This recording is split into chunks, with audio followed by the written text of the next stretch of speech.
December মাস এবং এই মাসটা বিজয়ের মাস, ঠিক কিনা জোরে বলেন? বিজয়ের মাস। আল্লাহ তাআলা বিজয়ের মাসে বিজয় কিভাবে উদযাপন করবে, কোরআনে এই সম্বন্ধে দিক নির্দেশনা আছে কিনা বলেন তো জোরে? অবশ্যই আছে। তার আগে আমি বলতেছি, পৃথিবীতে এমন অনেক দেশ আছে যারা বছরের পর বছর, যুগের পর যুগ যুদ্ধ চালায়ে যাইতেছে, কিন্তু দেশকে তারা স্বাধীন করতে পারে নাই, ঠিক কিনা? দৃষ্টান্ত আমাদের সামনেই। ফিলিস্তিন 70 বছর যাবৎ ফিলিস্তিনের মধ্যে যুদ্ধ চলতেছে। ও মুসলমান ভাইয়েরা, ও বাঙালি ভাইয়েরা, আজ 9.5 মাসের, শুধু 9 মাসের যুদ্ধে আমরা আমাদের দেশের লাল সবুজের পতাকাকে সমুন্নত করেছি। আল্লাহ আমাদেরকে বিজয় দান করেছেন। আল্লাহ আমাদের 30 লক্ষ শহীদের রক্তের বিনিময়ে আমাদেরকে স্বাধীনতা দান করেছেন। স্বাধীনতার বিজয় উদযাপন কিভাবে করতে হবে, সেই দৃষ্টান্ত, সেই নমুনা, সেই অবস্থা আল্লাহ কুরআনে কারীমের মধ্যে বাতায়ে দিয়েছেন। সকলেই বলি সুবহানাল্লাহ। কোন দেশ বিজয় অর্জন করে নিজেদের শক্তি সাহসের দ্বারা, জোরে বলেন, নিজেদের বাহুর বলে, শক্তির বলে না, বিজয় দান করেন কে? একসাথে জোরে বলেন, কে দান করেন? বিজয় দান করেন একমাত্র আল্লাহ। বিজয় দান করার মালিক কে? এই বিজয় কে দান করেন? আল্লাহ দান করেন। 30 লক্ষ শহীদের রক্তের বিনিময়ে আমাদের দেশটা স্বাধীন হয়েছে। একটা দেশ স্বাধীন হলে সেই দেশের স্বাধীনতা কিভাবে উদযাপন করবে, আল্লাহ কুরআনে কারিমে তার দিক নির্দেশনা দিয়েছেন। আর দিয়েছেন 2টা সূরার মাধ্যমে। আল্লাহ তাআলা 2টা সূরার মধ্যে বিজয়ের উদযাপন কিভাবে করবে তার দিক নির্দেশনা আল্লাহ দিয়েছেন। বলেন সুবহানাল্লাহ। আল্লাহ বলেন, এক সূরায় আল্লাহ দৃষ্টান্ত, এক সূরায় আল্লাহ দিক নির্দেশনা দিয়েছেন। সেই সূরাটার নাম হলো সূরাতুল ফাত। 26 পারার মধ্যে আল্লাহ বলেন, ইন্না ফাতাহনা লাকা ফাতহাম মুবিনা লিয়াগফিরা লাকা আল্লাহু মা তাকদ্দামা মিন যামবিকা ওয়া মা তাআখার ويتم نعمته عليك ويهديك صراطا مستقيما।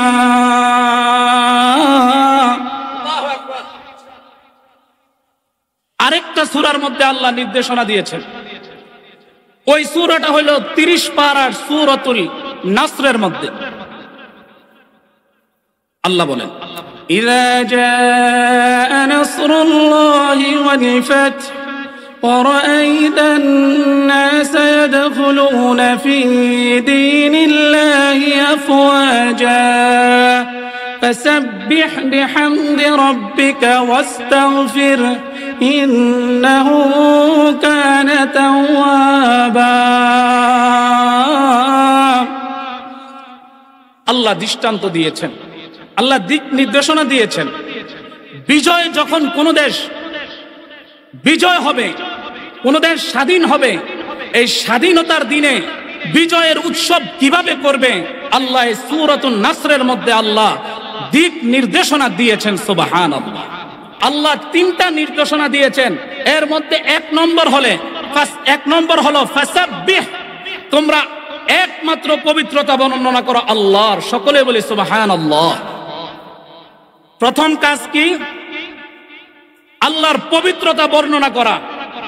কারণ এই বিজয় কে দান করেছেন? আল্লাহ। দ্বিতীয় নম্বর, বিহামদি রাব্বিকা, তোমার রবের প্রশংসা করো। সুবহানাল্লাহ।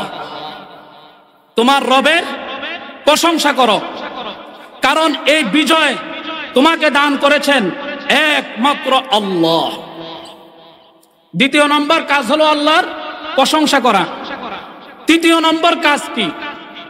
আল্লাহ বলেন, এই একটা দেশ স্বাধীন করতে যায় সেই দেশে যুদ্ধ বিগ্রহ হয়, আর এই যুদ্ধ বিগ্রহ হওয়ার কারণে অনেক সময় নিরপরাধ মানুষও নির্যাতনের শিকার হয় কি হয় না, জোরে বলেন তো? নিরপরাধ মানুষও নির্যাতনের শিকার হয়। সেই জন্য আল্লাহ বলেন ওয়াস্তাগফির, আল্লাহর কাছে ক্ষমা চাও। কেন? এই যুদ্ধ বিগ্রহের কারণে যদি অনিচ্ছা সত্ত্বেও কারো উপর অন্যায় হয়ে থাকে, জুলুম হয়ে থাকে, সেজন্য তুমি তোমার রবের কাছে মাপ চাও। সুবহানাল্লাহ। তাইলে আমরা বিজয়ের উদযাপন কিভাবে করব তার কয়টা নির্দেশনা পাইলাম? জোরে বলেন, কয়টা পাইলাম? 3টা। 1 নম্বরে আল্লাহর পবিত্রতা বর্ণনা করা, 2 নম্বরে আল্লাহর প্রশংসা করা, 3 নম্বরে আল্লাহর কাছে ক্ষমা চাওয়া। ঠিক কিনা? এটা তো আল্লাহ কোরআনে নির্দেশ দিয়েছেন, হাদিসের মধ্যে নবীজি চমৎকার দৃষ্টান্ত দিয়েছেন। রাজি আছেন তো? নবীজি বলেন, হাদিসের মধ্যে আছে, যখন নবীজি সাল্লাল্লাহু আলাইহি ওয়াসাল্লাম মদিনা থেকে মক্কায় বিজয় বেশে প্রবেশ করতেছেন, মক্কার লিডার, মক্কার নেতা, মক্কার প্রেসিডেন্ট, মক্কার সুপ্রিম পাওয়ার নিয়ে মদিনা থেকে মক্কায় প্রবেশ করতেছেন। নবীজি সাল্লাল্লাহু আলাইহি ওয়াসাল্লামের অবস্থা এমন, নবীজি সাল্লাল্লাহু আলাইহি ওয়াসাল্লাম একটা উটের উপর বসা ছিলেন, আর নবীজি সাল্লাল্লাহু আলাইহি ওয়াসাল্লামের মাথার মধ্যে একটা কালো পাগড়ি বাঁধা ছিল। নবীজি সাল্লাল্লাহু আলাইহি ওয়াসাল্লামের মাথাটা নিম্নগামী ছিল। সুবহানাল্লাহ, জোরে সোরে পড়েন। নবীজি সাল্লাল্লাহু আলাইহি ওয়াসাল্লামের মধ্যে কোনো অহংকার ছিল না, কোনো তাকাব্বুরি ছিল না, কোনো রিয়া ছিল না, কিছুই ছিল না। বিনয়ের সাথে মক্কার সুপ্রিম পাওয়ার প্রেসিডেন্ট হিসাবে মদিনা থেকে মক্কায় বিজয় করে মক্কায় প্রবেশ করতেছেন, মক্কার প্রেসিডেন্ট হিসাবে। ওই দিন পর্যন্ত নবীজি সাল্লাল্লাহু আলাইহি ওয়াসাল্লাম বিনয়ের সাথে মক্কায় প্রবেশ করতেছেন। সুবহানাল্লাহ। মক্কায় প্রবেশ করছেন মক্কার প্রেসিডেন্ট হিসাবে, বিনয়ের সাথে। আজকে আমরা একটু ব্যবসা বাণিজ্য ভালো হলে, পোশাক আশাকে দেখতে শুনতে ভালো হলে, কোন রকমের একটা পদ পজিশন পাইয়া গেলে আমাদের ভাবে, আমাদের অহংকারে, আমাদের দেমাগে, আমাদের পা জমিনে লাগে না। ঠিক কিনা? জোরে বলেন, ঠিক কিনা? এটা হলো আমাদের মনোভাব।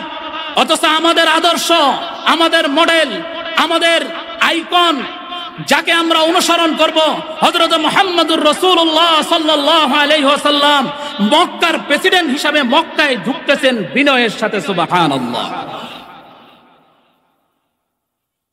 মক্কায় প্রবেশ করলেন, মক্কায় প্রবেশ করে সোজাসুজি চলে গেলেন হযরত উম্মে হানি রাদিয়াল্লাহু তাআলা আনহার ঘরের মধ্যে। সেখানে যাইয়া নবীজি সাল্লাল্লাহু আলাইহি ওয়াসাল্লাম 8 রাকাত নামাজ পড়লেন। বলেন জোরে সোরে সুবহানাল্লাহ। কয় রাকাত নামাজ পড়লেন? 8 রাকাত।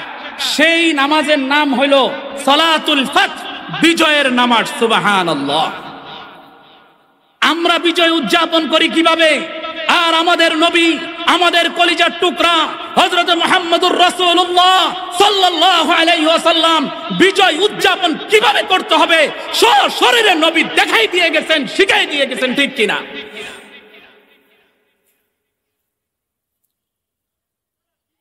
কথা এখানে থাক, আর একটু কথা বলে মাঝখানে। আমরা কিভাবে উদযাপন করি জানেন? যখন রাত, স্বাধীনতার বিজয় দিবসের রাত্রটা আসে, 12টা 1 মিনিট পর্যন্ত আমরা অপেক্ষা করি। অপেক্ষা করে আমরা একটা পাথরের সামনে ফুলের তুলা নিয়ে যাই কি যাই না? সেই পাথরটার নাম দিয়েছি আমরা শহীদ মিনার। জোরে বলেন ঠিক কিনা? ওই শহীদ মিনারের সামনে একটা ফুলের মালা দিয়ে আসি, দিয়া কিছু সময় সেখানে চুপ করে দাঁড়ায় থাকি, নীরবতা পালন করি 1 মিনিট। ঠিক কিনা? জোরে বলেন। বিবেকবান মানুষের কাছে আমার এই প্রশ্ন, যখন এই ফুলের তোড়াটা দিয়া 1 মিনিট নীরবতা পালন করলাম, এই 1 মিনিট নীরবতা পালন করার কারণে এই যারা দেশের জন্য জীবন দিল, যারা দেশের জন্য নিজের রক্ত ঝরাইলো, 30 লক্ষ মা বোন শহীদ হয়ে গেল। এই দেশকে যারা স্বাধীন করেছে, স্বাধীনতা আমাদেরকে এনে দিয়েছে, দেশকে যারা বিজয় করেছে, এই 30 লক্ষ শহীদের তারা চুপচাপ যে ফুল দিয়া দাঁড়ায়া নীরবতা পালন করলাম, এই 30 লক্ষ শহীদ কি পাইল বলেন? জোরে বলেন, কিছু পাইছে? গোড়ার ডিম পাইছে, আন্ডা পাইছে। সেখানে ফুলের তোড়া দিয়া দাঁড়ায় চুপচাপ দাঁড়ায়া নীরবতা পালন করে, এটা কাদের কালচার? মুখ খুলেন, কাদের কালচার? ইহুদি, খ্রিস্টান, কাফের, বৌদ্ধ, ইহুদি, নাসারা, খ্রিস্টানদের এই কালচার, ঠিক কিনা জোরে বলেন? নবীজি বলে গেছেন আজ থেকে আরো 1500 পূর্বে এমন একটা সময় আসবে, মুসলমানেরা ইহুদি আর নাসারার বেদিন কাফিরদের সভ্যতাকে সভ্যতা হিসাবে মুসলমানরা গ্রহণ করবে। এটা কি গ্রহণ করছে কে, কি করছে না? জোরে বলেন। বাস্তব প্রমাণ আছে কি আছে না? এখন একটা ফুলের তোড়া দিয়ে যে চুপচাপ দাঁড়ায় লইলেন, আপনি দাঁড়াই থেকে 30 লক্ষ শহীদের রক্তের সাথে গাদ্দারি করলেন কিনা? জোরে বলেন।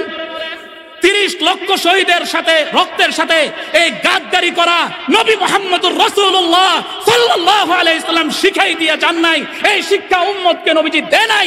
নবীর শিক্ষা, যখন কোন কবরের কাছে যাবে তখন কবরকে সালাম দাও, আসসালামু আলাইকুম ইয়া আহলাল কুবুর মিনাল মুসলিমিন ওয়াল মুমিনিন আনতুম লানা সালাফুন ওয়া নাহনু লাকুম তাবাউন ওয়া ইন্না ইনশাআল্লাহু বিকুম লাহিকুন ইস্তাকদিমুনাল মুস্তাখিরিন মিনাল মুসলিমিন। অর্থ বলার সময় নাই। নবীর আদর্শ হলো কবরের কাছে যাও, যায় এইভাবে সালাম দিয়ে কবর জিয়ারত করবেন। কবরের কাছে যায় একবার যদি কেউ সূরা ফাতিহা পড়ে আর একবার 3 বার যদি সূরা ইখলাস পড়ে, আল্লাহর নবী সাল্লাল্লাহু আলাইহি ওয়াসাল্লাম বলেন আল্লাহ তাকে 1 খতম কোরআনে কারীম পড়ার নেকি আল্লাহ তার আমলনামায় দান করবেন। আপনি যদি বাংলাদেশের স্বাধীনতা যারা এনে দিয়েছে, এদেশের জন্য যারা রক্ত দিয়েছে, এদেশকে যারা স্বাধীন করেছে, বিজয় যারা ছিনিয়ে এনেছে, যারা দেশকে স্বাধীন করে গেল, তাদের জন্য যদি শহীদদের জন্য কিছু করতে চান, ওই শহীদ মিনারে যায় ফুল দেওয়ার কোনো দরকার নাই।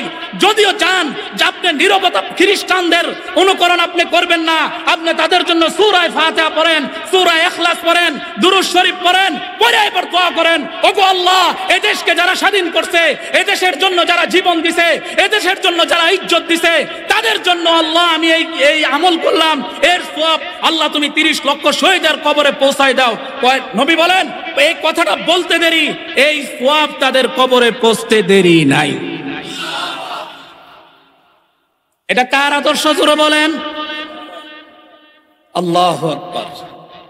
এখন আমরা করি কি? আমরা করি কি? বিজয় দিবসের নাম দিয়ে দোকান থেকে বক্স ভাড়া করে এনে সেখানে কনসার্টের আয়োজন করে ছেলে মেয়ের বেহায়াপনা আর উলঙ্গপনা ওপেন করে দিয়ে নাচ আর গানের আয়োজন করে কি করি না? জোরে বলেন। আরে কথা বলে মজা লাগতেছে না, আপনারা কথা বলতে হবে তো। আমরা এটা করি কি করি না? জোরে বলেন। নাম দিছি বিজয় দিবস, শহীদদের স্মরণে, ঠিক কিনা? কত বড় গাদ্দার, কত বড় নিমুখ হারাম, কত বড় অকৃতজ্ঞ মানুষ নাম দিছে শহীদের রক্তের জন্য বিজয় উদযাপন করব, বিজয় দিবস পালন করব, সেখানে নাচ আর গানের বাজার কায়েম করে দিয়ে অশ্লীল আর বেহায়াপনা ছড়াই দিয়ে শহীদদের সাথে বেঈমানি করা হইতেছে কি হইতেছে না? জোরে বলেন। তাদের কবরে সওয়াব পৌঁছবে না গুনাহ পৌঁছবে? করলাম তাদের সওয়াবের জন্য, করা দরকার ছিল, কোরআন পড়া দরকার ছিল, জিকির আজকার করা দরকার ছিল, সেগুলি না করে তাদের রক্তের সাথে গাদ্দারি করে চুপচাপ খাড়ায় থাকি, এরপরের দিন নাচ গানের আয়োজন করে সওয়াবের জায়গায় তাদের কবরে আমরা গুনাহ পৌঁছাইতেছি, ঠিক কিনা? আরে